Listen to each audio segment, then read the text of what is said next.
कभी कभी जिंदगी के सफर में कुछ कहानियां ऐसी होती हैं जो सिर्फ कहानियां नहीं होती, वो वाउंड्स होती हैं जो समय के साथ भर तो जाती हैं, लेकिन उनका दर्द कभी कम नहीं होता। आज आप एक ऐसी कहानी सुनोगे जिसे सुनना आसान नहीं होगा, पर सुनना जरूरी भी है, क्योंकि ये सिर्फ एक केस नहीं है, ये एक आवाज है जो इंसाफ के लिए, सच के लिए और हर उस बेटी के लिए उठी थी जो किसी की ब्रूटैलिटी का शिकार बन गई।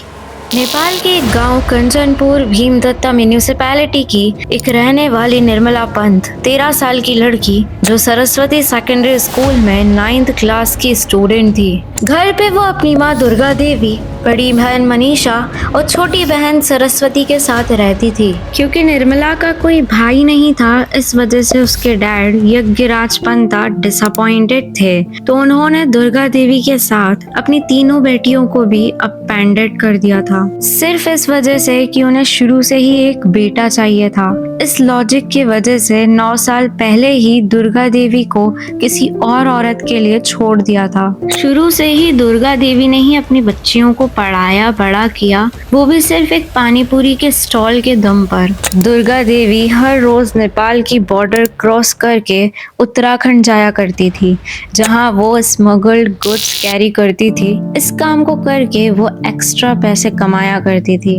26 जुलाई 2018 निर्मला रोज की तरह स्कूल से अपने घर आती है और बुक्स लेकर अपनी दोनों बहनों को कहती है, मैं अपनी फ्रेंड रोशनी बाम के घर जा रही हूँ पढ़ाई करने, थोड़ी देर में लौट आऊंगी, और साइकिल उठाकर निकल पड़ती है। उसकी फ्रेंड का घर उसके घर से करीबन 1.5 किलोमीटर दूर था। अब शाम के करीबन 6-7 बज चुके थे, निर्मला घर नहीं लौटी थी, तो दुर्गा देवी ने तुरंत ही पुलिस स्टेशन जाके कंप्लेंट करने की कोशिश की, लेकिन वहां से एक ठंडा सा जवाब मिला, कल सुबह आइए, अभी बहुत लेट हो चुका है। यार मतलब सोचो, एक माँ जिसका बच्चा गायब है और एक सिस्टम जो सोया हुआ था।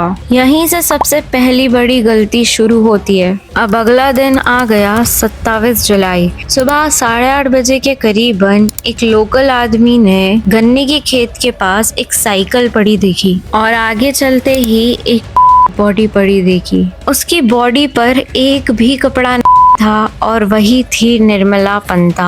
उस लोकल आदमी ने वहाँ के लोकल लोगों को बुलाया और निर्मला की बॉडी जब पेरेंट्स ने देखी तो उनका पुलिस पर गुस्सा फूट पड़ा, क्योंकि दुर्गा देवी उसी दिन सही वक्त पर मिसिंग रिपोर्ट लिखाने पहुंच चुकी थी। अगर पुलिस एक्शन ले लेती तो ये दिन देखना नहीं पड़ता। लेकिन ट्रेजेडी अभी खत्म नहीं हुई है, असली डार्कनेस अब शुरू होती है। क्राइम सीन पर पुलिस जब पहुंची तब तक इतने लोग बॉडी के पास घूम चुके थे कि फुटप्रिंट्स डिस्ट्रॉय हो गए थे, एविडेंस कॉन्टामिनेट हो गए थे और फॉरेंसिक टीम को बुलाने में देरी हो चुकी थी। पुलिस खुद वहां सूचना मिलने के बावजूद भी लेट पहुंची थी और ये इन्वेस्टिगेशन का दूसरा सबसे बड़ा फेलियर था। फॉरेंसिक टीम जब आई, उनके पास हाफ डिस्ट्रॉयड एविडेंस थे। मेडिकल एग्जामिनेशन ने कंफर्म किया कि निर्मला का हुआ था और उसके बाद उसका कर दिया गया, पर एक्चुअल इन्वेस्टिगेशन यहाँ से और ज्यादा क्वेश्चनेबल हो गई।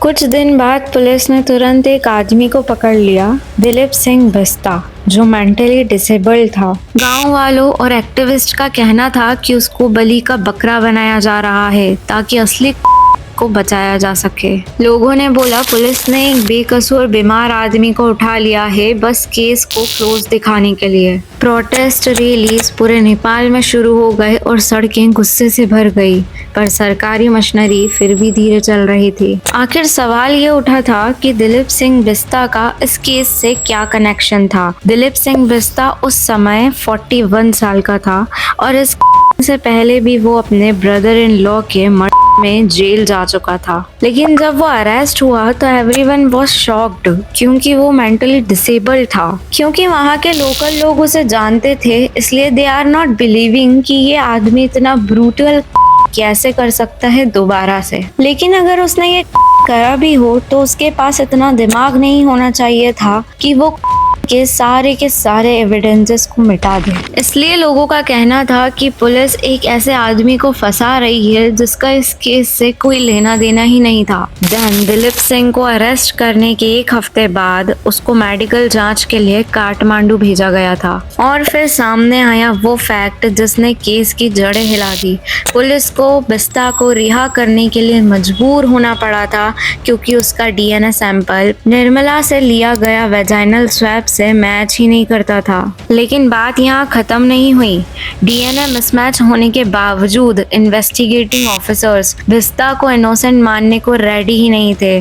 पुलिस का दावा था कि पूछताछ के दौरान बिस्ता ने मल्टीपल बार कन्फेशन दिया है। इंट्रोगेशन वीडियोस में बिस्ता न सिर्फ आरोपों को एक्सेप्ट करता दिखता है बल्कि ये भी बताता है कि क्राइम सपोजेडली कैसे किया गया है। लेकिन असली सवाल अब भी वही था कि if the DNA does not match then who actually did it.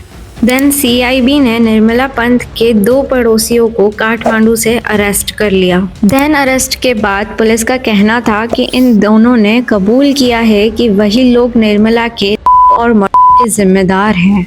ये बात मीडिया तक पहुंची। उसके बाद डिफेंस मिनिस्टर ने पब्लिकली घोषणा कर दी कि the culprits have been arrested. लेकिन सच इतना सीधा कहाँ होता है। कुछ ही समय बाद दोनों का डीएनए टेस्ट करवाया गया, तब भी दोनों का डीएनए वेजाइनल स्वैब सैंपल से मैच ही नहीं हुआ और डीएनए फेल्योर के बाद दोनों को रिहा करना पड़ा। और तब तक एक शॉकिंग एक्यूजेशन सामने आया कि दोनों ने पुलिस के ऊपर आरोप लगाया है कि उन्हें टॉर्चर किया गया। उस दिन के बाद कंचनपुर में टेंशन और एंगर धीरे धीरे फूटना शुरू हो चुका था। लोगों का कहना था कि पुलिस सिर्फ लापरवाही नहीं बल्कि एविडेंस टैंपरिंग तक कर रही है। और ऐसे ही पुलिस 120 लड़कों का डीएनए टेस्ट करवा चुकी है और एक भी सैंपल निर्मला से लिए गए वेजाइनल स्वैब से मैच नहीं हुआ। पब्लिक को ये पता लगने के बाद प्रोटेस्ट इतना इंटेंस हो गया था कि पुलिस ने भीड़ को हटाने के लिए ओपन फायरिंग तक कर दी थी और इसी बीच फायरिंग में 2 लड़कों की भी हो गई थी। और दुर्गा देवी ने एक रिपोर्ट में ये भी कहा कि जब निर्मला घर नहीं लौटी थी तब मैं रोशनी के घर अपनी बेटी का पूछने गई थी। तब रोशनी ने कहा कि निर्मला तो दोपहर 2 बजे उनके घर से जा चुकी है। और ये सुन के दुर्गा देवी का गुस्सा फूट गया था। तो दुर्गा देवी ने रोशनी से बोला, सच बताओ, तुम उसकी फ्रेंड हो, तुम्हें जरूर पता होगा। ये सुनकर रोशनी की बड़ी बहन बबीता कमरे से बाहर आकर इतना वियर्ड जवाब देती है, आंटी हम आपकी बेटी की रिस्पॉन्सिबिलिटी नहीं है। और वो ये भी कहती है, क्या पता आपकी बेटी किसी के साथ भाग गई हो। ये बहुत वियर्ड जवाब था बाम सिस्टर्स का। इस जवाब से पूरा शक इन लोग पर भी हुआ था। लेकिन बात अब भी वही थी कि कुछ भी सॉलिड एविडेंस नहीं मिले थे। और रोशनी बाम की कॉलोनी में उसकी बड़ी बहन बबीता के रेपुटेशंस को लेकर भी कई तरह के रूमर्स थे कि वो 2 बार किसी लड़के के साथ भाग चुकी थी। और इन दोनों बहनों की कहानी में एक शॉकिंग बात ये भी है कि जब बबीता से हुए हीटेड आर्ग्यूमेंट के बाद दुर्गा देवी ने रोशनी के घर के अंदर जाकर निर्मला को ढूंढने की कोशिश की तो बबीता ने उसे अंदर एंट्री करने ही नहीं दिया और मजबूर होकर दुर्गा देवी को बिना अपनी बेटी को देखे ही वहां से लौटना पड़ा। और पुलिस भी कल्प्रिट्स को पकड़ने की बजाय बाम सिस्टर्स की सिक्योरिटी बढ़ा रही थी। 17 सितंबर एक ऐसा दिन जब निर्मला के माँ बाप दिल भारी करके काठमांडू छोड़ रहे थे। प्रेसिडेंट को जस्टिस अपील सौंपने के बाद वो वापस लौट गए कंचनपुर। लेकिन उन्हें सबसे बड़ा धक्का तब लगा जब प्रेसिडेंट ने उनसे मिलने से बार बार इनकार कर दिया। एक माँ जिसने अपनी बेटी खो दी और एक पिता जो दिन दिन दर दर भटक रहा है, लेकिन देश की सबसे बड़ी कॉन्स्टिट्यूशनल फिगर उन्हें मिलने के लिए 1 मिनट भी नहीं दे पाई। आज 7 साल हो चुके हैं निर्मला की केस को, लेकिन आज तक जस्टिस का नामो निशान तक नहीं मिला। जो लोग इस हीनियस और ब्रूटल के जिम्मेदार थे वो आज भी खुलेआम घूम रहे हैं जैसे कुछ हुआ ही ना हो। इन्वेस्टिगेशन के नाम पर फाइल्स बदलती रही, स्टेटमेंट्स बदलते रहे, लेकिन एक बात कभी नहीं बदली, सच छुपाया गया। किसने किया, कैसे हुआ, क्यों हुआ, आज तक कोई क्लियर आंसर नहीं मिला। Not even a single solid truth. और उधर निर्मला के माँ बाप वो आज भी जस्टिस के लिए तरस रहे हैं। उनकी आंखों में सिर्फ एक ही सवाल है, हमारी बेटी को इंसाफ कब मिलेगा। लेकिन सिस्टम ने तो केस की फाइल तक क्लोज करके रख दी, जैसे निर्मला कोई नाम नहीं सिर्फ एक नंबर हो। 7 साल बाद भी सच वहीं का वहीं खड़ा है and justice is still missing. अगर आप चाहते हो कि निर्मला का केस दोबारा रीओपन हो तो कमेंट सेक्शन में ज़रूर लिखना, because just think about it कि एक बेटी के साथ इतना ब्रूटल होता है और 7 साल बाद भी फ्री घूम रहे हैं। इसलिए अगर आपको लगता है कि ये केस दोबारा इन्वेस्टिगेट होना चाहिए तो कमेंट में लिखो रीओपन निर्मला केस। मैं मिलती हूँ नेक्स्ट वीडियो में, तब तक के लिए स्टे अवेयर, स्टे ह्यूमन।